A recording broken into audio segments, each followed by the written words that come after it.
Well, the time is just gone 9:25 a.m. as we continue with the broadcast, the second half of the show this morning. If you have just tuned in, we welcome you. We welcome our listeners, our viewers on the various platforms of Salah Media, also One Nation 88.9 FM out of Polokwane. Wonderful that you are able to join us and looking ahead as to what you can expect in the next 45 minutes or so.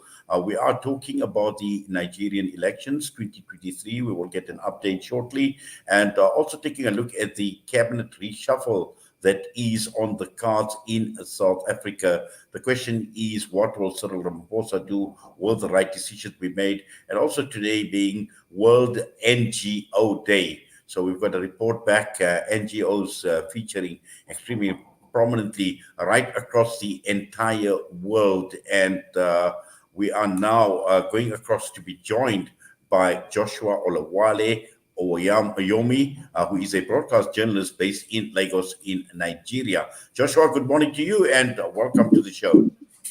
Yeah, good morning, Wide. Thank you. Thanks for having me. Yes, two countries, South Africa and Nigeria in Africa, on the African continent, always a focus of attention because these are the two largest economies in the continent. And anything that happens politically, whether the political developments or also elections, are of major interest to the entire world. Let's just talk about the Nigerian elections 2023. I see Joshua. We've lost Joshua for some reason or the other. There are possibly connection issues. We're going to try and get hold of Joshua very, very shortly. But again, the issue that we want to talk about is the Nigerian elections. And we've learned that the results have been trickling in amid some of the delay that has been taking place. But also looking at the first results that have been published over the weekend, we know that there have been a number of disruptions. There have been a number of front runners who have emerged in the race. I see Joshua is connecting again, so we're going to get him shortly. And the key issue here is the replacement of the President Muhammadu Buhari. And also, when you look at the Nigerian Election Commission, when they publish results for just one of the 36 states, it shows that the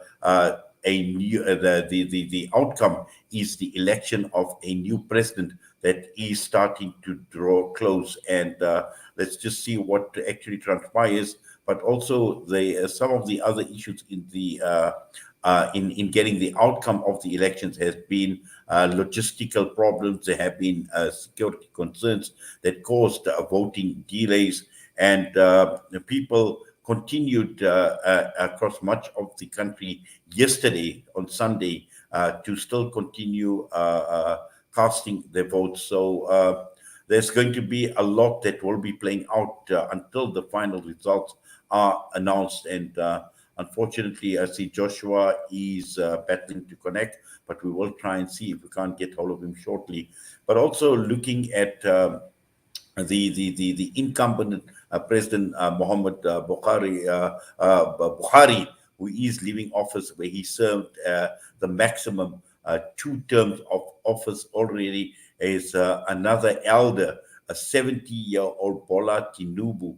And also looking at the other powerhouse, which is the People's Democratic Party in Nigeria, you're looking at Atiku Abubakar, who is 76 years old. So we've got, people that have basically got on in life, I would say, quite elderly people. And looking at Africa being a large portion of the African continent, the people of Africa, and looking at South Africa, even at Nigeria, where you find that many young people that are there. And I see Joshua is now with us. Joshua, good morning to you. And I know they're having connection issues, but welcome to the show. Yeah, thank you for having me. So sorry for the disruption. Yes, in fact, the point I was making is, two countries on the African continent, always the world focus of attention, one being Nigeria, the other one being South Africa. And I'm sure there is a lot of global interest on the in the Nigerian election and the outcome. Yes.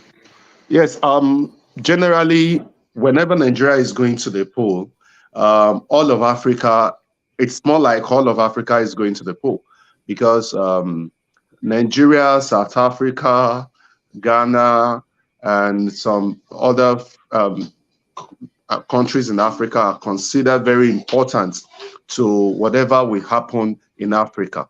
So everyone is looking and waiting and hoping that the elections in Nigeria will end peacefully, as they have started peacefully.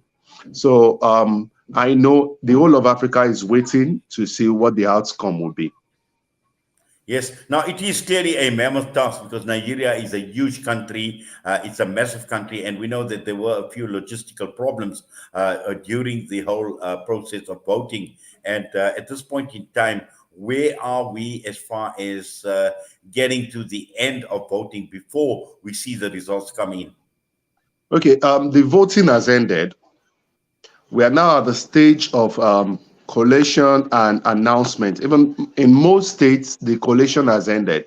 So it is all about announcing the results now. Some states have started announcing, but the electoral body will resume again today by 10 a.m., 10 or 11 a.m. to continue the announcement of the results. Yes, the BOVAS was introduced in this election. So definitely it is expected that we are going to have some little inches here and there. But in all, the election went well across the country, and people came out. In some states, we still experience the usual voter apathy, but generally, we can say the election went well and mostly peaceful in Nigeria. So what we are expecting now is we're expecting the electoral body to start announcing the results of the election. Although some states, the electoral body in some states have been announcing their results, but for the presidential election, it will be announced at the National Coalition Center in Abuja. So we are waiting. INEC will open soon, and then the the results will start rolling in. Yes, and all eyes are going to be at the who is going to end up as the front runner and the person to replace President Muhammadu Buhari, who we know has served the two terms of office in Nigeria. And just looking at the front runners, looking at the people like Bola Tinubu, 70 years old. You're looking at Atiku Abubakar, 76 years old. Now, obviously, these are people that are quite elderly and, looking at whether they have what it takes to take the reins from the President Muhammadu Buhari.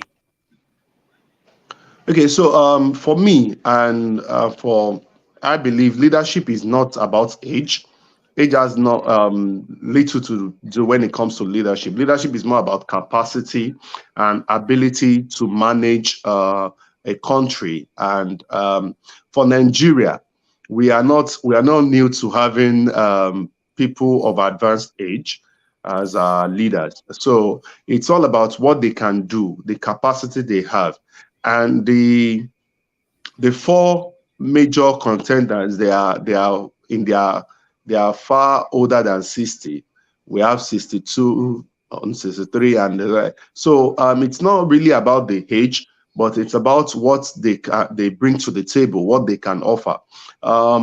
Alhaji Atiku Abubakar, the former vice president of Nigeria, is somebody that is well known. Everybody knows. So we know the supporters, they know what they are pushing, that okay, he can do this. Asiwaju Bola Ahmed Tinubu is known also. He has been governor of Lagos. He was governor of Lagos for 8 years. So we know what he can do. Alhaji Rabiu Kwakwanso, he has been governor before. His people, they know what he can do. Mr. Peter Obi, he has been governor before, so they know what he can do. So these are the four major contenders. Now, I'm not sure their age will actually come in play at the end of the day when the people the people have decided, and the results will be out soon. So it's not about the age, it's about what they can do. And if they, at the end of the day, whoever becomes the president, whoever succeeds President Buhari, if that person has the ability to withstand the rigorous demands of being the president of the Federal Republic of Nigeria, that is what is important now. Well, definitely. And also, Nigeria is a massive country. It's a huge country. We have learned that 93 million people are registered to vote. And it's going to be interesting to see what the voter turnout is going to be, but also in terms of the issues that have, in the build up to the election, what were some of the key issues that were of concern to the voting public in Nigeria? Okay, now, so yes, we have um, close to 90 something thousand million people registered and all that. But the truth is, we may end up not having 50% of that population come out to vote. Uh, there is usually low turnout in our elections, and that may also come to play. And from the figures coming out already, it's obvious that the figures are, there is a little bit of apathy. Now, the main issues that people are concerned about in Nigeria, and I believe that we go a long way to determine how the results will come out, is insecurity, the economic issues, economic problems, and all that, insecurity, economic problem, and getting Nigeria back to where Nigeria needs to be in terms of leadership in Africa and in the world. Um, Taking nothing away from the President Buhari administration, but I believe what we also, people have voted, so this, it's already done. So at the end of the day, I think major things that people looked out for before casting their votes on Saturday is somebody that is ready to face the insecurity challenges, to face the economic hardship, to bring it to the barest minimum, to make sure that our people can afford to eat. And that is very, very, to make sure that somebody that has the willpower to bring about policies that will be more friendly to the masses of Nigeria, to the people that really matters in Nigeria, those are the masses, the public. So I think these were the things people considered before casting their votes on Saturday. Well, and when are the final results expected to be announced? Well, with the way it is going now, we can't really say, but we are hopeful that today, Monday, 27th, we are hopeful that today the final results will come out today. We are hopeful. But whatever it is, by tomorrow, everything should be out. By tomorrow, Tuesday, we should have the final results. Well, Joshua, we will be watching the space, but for now, we thank you. We appreciate you taking time out and providing us with that update and unpacking what you have on the Nigerian elections. All the best to you. Thank you very much for having me. Have a great day. Thank you. Joshua Olawale Owoyomi was us this morning. And with it, we're going to go for a break. We'll be back.